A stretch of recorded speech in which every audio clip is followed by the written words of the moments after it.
André Stille, membre de l'Académie Goncourt, a écrit en 30 ans une vingtaine de romans et signé plusieurs dramatiques pour la télévision. Le trait dominant de son œuvre est sans conteste une générosité absolue, faite d'entraide et d'amitié. Ce portrait est le chemin de vie d'un homme chaleureux et d'un ami fidèle. Les souvenirs d'enfance de ce gamin de 58 ans, ainsi qu'il aime à s'appeler, lui collent toujours au cœur, et il en a gardé le regard clair et l'éclat de rire généreux. C'est ici que ça commence. C'est-à-dire que devant cette fenêtre, quand j'ai 10 ans, j'ai ma table, et c'est là que viennent les premières envies d'écrire avec le stimulant devant, c'est-à-dire ce grand et bel étang qui va se retrouver comme le personnage le plus présent dans tous mes livres, parce que c'est vraiment le seul personnage qui soit dans tous mes livres et parfois au centre des livres. Et autour de notre maison, il y a ce que nous appelons le coron, qui n'est pas vraiment un coron, parce que un coron, au sens propre du mot, c'est une cité minière avec les maisons alignées, comme on connaît. Ici, il s'agit de maisons fort diverses, et pas du tout groupées en coron, mais on appelait, tout groupe de maisons s'appelait ainsi le coron. Et autour de chez nous, eh bien, ce sont des ouvriers. Notre famille elle-même est une famille ouvrière. Mon père vient à ce moment-là, quand je viens au monde, il vient de s'installer à son compte comme artisan tailleur. Il est cafetier aussi, il vend tout ce qui peut tourner autour de son métier de tailleur. Il a ainsi plusieurs cordes à son arc, par quoi il arrive à se défendre à peu près comme nos voisins les ouvriers. Et dans le reste de notre famille, il y a des mineurs, il y a des métallos, il y a des cheminots. Et autour, c'est le bassin minier, plus exactement la queue du bassin minier, la Belgique, la frontière belge est derrière nous. C'est ici qu'il y avait eu au XIXe siècle les premiers puits et qui étaient déjà hors d'exploitation au moment de la Première Guerre mondiale. Et l'étang lui-même est un résultat de cette fin de l'exploitation des mines dans cette région, à savoir, il a été provoqué par les affaissements. Cela dit, cet étang, la disparition des puits de mines déjà à cette époque, fait que ce coin n'est pas du tout un coin noir, mais c'est un pays vert plutôt qu'un pays noir. Il y a dans le paysage une sorte de vibration constante, et surtout alors devant cette fenêtre de ma chambre, et devant mon lit en quelque sorte qui est là, toutes les nuits il y a les lueurs des aciéries de Denain qui viennent depuis 20 kilomètres caresser cette fenêtre et quelquefois jusqu'à me réveiller et me faire rêver. J'ai grandi sur cet étang. On peut dire que c'est lui qui m'a élevé, autant que mon père et ma mère. Et il a contribué beaucoup à ce sentiment d'avoir eu une enfance heureuse. Il y a beaucoup de gens, surtout en littérature, qui sont nés riches, de parents riches ou de parents aisés, et qui gardent le sentiment d'avoir eu une enfance catastrophique. Pour moi, c'est exactement le contraire. Notre enfance, elle connaissait à la fois beaucoup de tendresse et beaucoup de liberté. Et je dois à cet étang une chose qui a marqué pour toute la vie une façon d'écrire.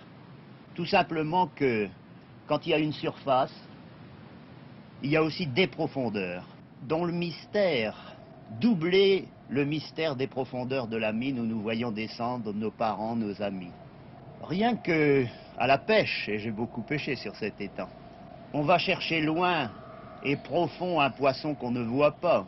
On le sent mordre de profond et de loin sans le voir.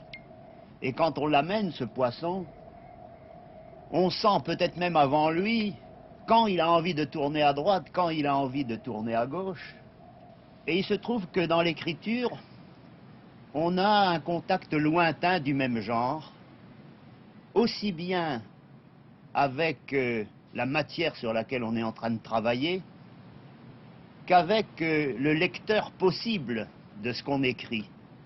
Le lecteur dont on sent qu'il va être un ami, il ne l'est pas encore, mais on est certain que ça va marcher. Et une bonne part du meilleur de l'écriture, je crois, est une affaire d'amitié.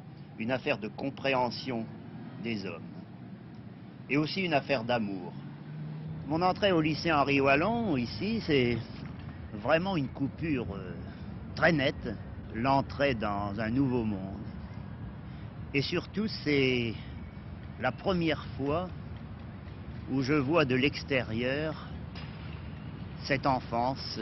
Et la voir de l'extérieur, cette enfance, c'est voir que beaucoup plus qu'une enfance heureuse, en fait, elle avait été une enfance pauvre. Pauvre matériellement, pauvre moralement, pauvre culturellement. Ici, par contre, il y avait des jeunes représentants de toutes les classes sociales, et c'est une région où il y a des différences considérables. Il y avait aussi bien des fils de patrons que quelques fils d'ouvriers. Je reçois ici beaucoup d'humiliation de ce point de vue. Et en même temps, je vois s'ouvrir beaucoup de connaissances possibles, pas seulement d'ailleurs dans les cours que je reçois, pas seulement venant des professeurs, mais venant de tous ces petits copains que je me fais et que j'aime beaucoup. J'ai une assez grande capacité d'amitié. Mes jeunes copains souvent disaient la nourriture est dégueulasse au lycée. Moi, je trouvais que c'était exactement le contraire. Je n'osais pas le dire, mais je trouvais que c'était merveilleux. Le hachis parmentier, pour moi, c'était une révélation. Je ne savais pas ce que c'était. Et c'est ici que, aussi, j'ai commencé à savoir quelle richesse culturelle il y a dans toute cette région. Alors que nous étions dans l'inculture la plus complète. Même, je dois dire, à l'école primaire. Des tas de choses extrêmement intéressantes de cette région que même nos instituteurs ne pensaient pas à nous dire. Nous étions à 9 km de Saint-Amand-les-Eaux, à Erny. Et à l'abbaye de Saint-Amand, on a conservé le premier texte de la poésie française, la cantilène de Sainte-Eulalie, et le premier texte de la littérature allemande, le Ludwigslied. On n'en savait rien. Et je dois dire que j'ai appris ça quand j'ai eu 20 ans ou quand j'ai eu 16 ans. J'ai commencé à l'apprendre ici.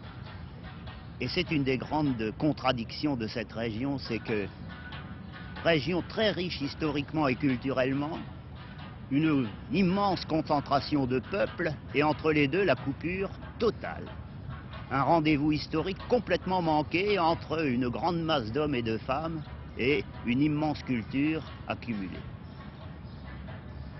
Et ma vie ici, eh bien, elle m'a marqué pour toujours, y compris d'ailleurs physiquement, puisqu'il s'agit d'un portrait. Je dois dire que les arcades sourcilières blanches que vous me voyez, elles viennent de ce que j'ai fait pas mal de chutes sur ce terrain qui, vous voyez, est assez dur, qu'il a fallu recoudre, que c'est mort, et voilà ce que ça a donné. Après avoir été instituteur dans le bassin minier, André Stille obtient son premier poste d'enseignant secondaire. Et voici que j'arrive dans cette petite ville de Le Quesnoy, que bientôt ma femme et moi nous nous retrouvons ici. Petite ville de la Vénois, ce qu'on appelle la petite Suisse du Nord. C'est-à-dire quelque chose de très proche et en même temps on ne peut plus différent du bassin minier. Une petite ville où on a l'impression qu'on pourrait y vivre heureux et tranquille toute la vie. Mais nous sommes en 1942, les Allemands sont là. Deux mouvements de résistance s'organisent dans la petite ville. L'un qui s'appelle le Front National, l'autre qui s'appelle Voix du Nord. Et nous les jeunes, j'ai à ce moment-là 20 ans, 21 ans, nous pensons que le mieux c'est de faire partie des deux.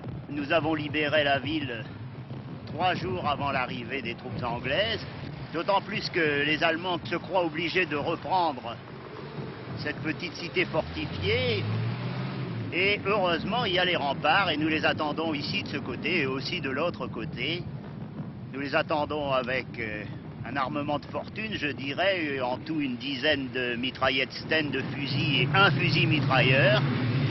Et en général, les tanks qui avancent avec les fantassins derrière, dont nous voyons luire les casques dans la lune, ne vont pas plus loin que le milieu du pont. C'est là que nous les arrêtons. Peu de temps après la guerre, très vite attiré par la création littéraire, il écrit ses premiers romans qui ont pour cadre l'environnement de son enfance. En quelques mois et quelques années, au-delà du bassin minier, je vais découvrir toute une grande région industrielle, depuis le port de Dunkerque jusqu'à la métallurgie du bassin de la Sambre. Et à partir de 1955, il me paraît que Un endroit comme celui-ci, c'est-à-dire par exemple Denain avec une immense usine sidérurgique, quelques puits de mines et aussi autour un certain nombre de villages qui ressemblent aux miens. Un endroit où résonne tout ce qui se passe dans le monde d'aujourd'hui. Un endroit où vraiment on trouve une sorte de capitale des plus grandes douleurs, des plus grandes joies, des plus grands espoirs de notre temps. Ce qui fait que plutôt que d'aller courir à droite et à gauche en France ou dans le monde pour y trouver des sujets différents de romans et des lieux différents, il y a ici l'occasion, parce que c'est une immense concentration populaire et que c'est aussi un lieu de grande activité économique, sociale et politique, il y a ici l'occasion de pénétrer de manière intensive et non plus seulement extensive ce qui fait l'intérêt passionnant de notre époque. André Stille, vous qui semblez tant aimer le Nord, comment se fait-il que vous habitiez maintenant l'autre bout de la France? De toute façon, il y a longtemps que j'ai quitté le Nord. Pour aller d'abord dans la région parisienne, ensuite dans la Marne. J'avais 28 ans quand je suis parti de Lille pour Paris. Et ça ne m'a pas empêché de continuer toute ma vie à écrire presque exclusivement sur cette région. Et non seulement ça ne m'a pas empêché, mais je crois que ça m'a aidé, parce que je suis ainsi fait que je n'ai jamais rien écrit sur l'endroit où je me trouvais. Pour la raison que, en tout cas dans mon cas, l'écriture romanesque, ça n'est pas une copie de la réalité, c'est une recréation ou une création par l'imagination, ce qui fait que je suis plus à l'aise, beaucoup plus à l'aise pour raconter une histoire quand elle ne se passe pas autour de l'endroit où je me trouve. Et c'est la même chose maintenant dans le Roussillon, très exactement.